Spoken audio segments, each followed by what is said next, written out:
Tungod sa kahadlok minus lang ang mga tricycle drivers nga nagpaubos sa swab test.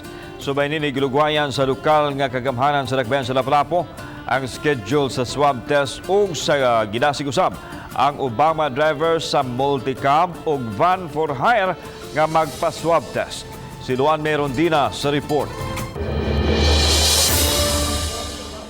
Gahapong adlaw unta, Oktubre 6, ang katapusang adlaw sa swab test sa mga tricycle drivers. Apan mato ni Grace Mary Karunggay, epidemiologist, menos ang turnout sa mga drivers nga nagpaubos sa swab test, hinungdan nga giluwayan nila kini hangtod sa Biyernes, Oktubre 9. Usa sa mga nagduha-duha nga magpa-swab test, ang 57 anyos nga tricycle driver nga si Wolfin. Murag ang akong hunahuna, mao po hunahuna sa tarang mga driver nga kauban na mo diri. Ay simba kong mas positive mi na may pamilya.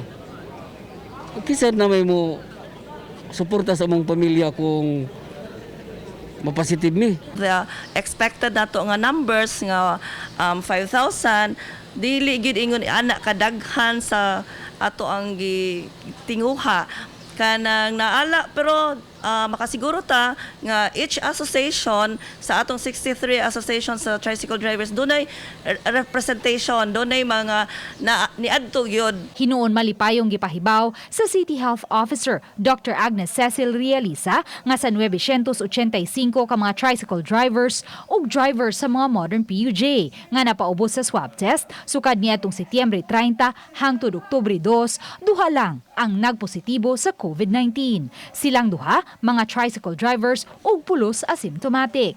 Gipahimutang sila karon sa isolation facility ug nakapahigayo na og contact tracing. Pasabot ani nga ang kaso nato diri sa Lapu-lapu, no? Bisag sa mga tricycle drivers nga everyday gud sila out, kana ging dili gud taas, no? Kana bitong at least kana bitong maka-reassure ta sa ato ang riding public na musakay sila safe sila, no? Samtang karong adlaw usab, gisugdan ang swab test sa mga multicab ug van drivers. Usa sa voluntaryong mipaubos sa swab test si Richard Wagsing. Wala man ma'am kay ngano, I'm very sure 100% nga wa man ko anang sakita kaloy sa Ginoo. At the same time gusto sa ko magpa-swab test kay aron akong makita, maklaro akong mahibaw-an kung luwas pag gid akong pamilya. Kung adunay driver sa mga pampublikong sakyanan nga magpositibo sa COVID-19, gipasalig sa lokal nga kagamhanan nga abagahon niini ang inadlaw-adlaw nga pangkonsumo sa pamilya sulod sa 14 ka adlaw o hangtod hingpit na nga maayo ang driver.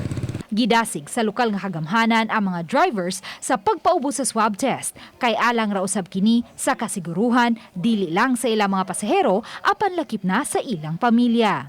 Uban ni Godfrey Rilien, Luan Merondina, Balitang Bisdak.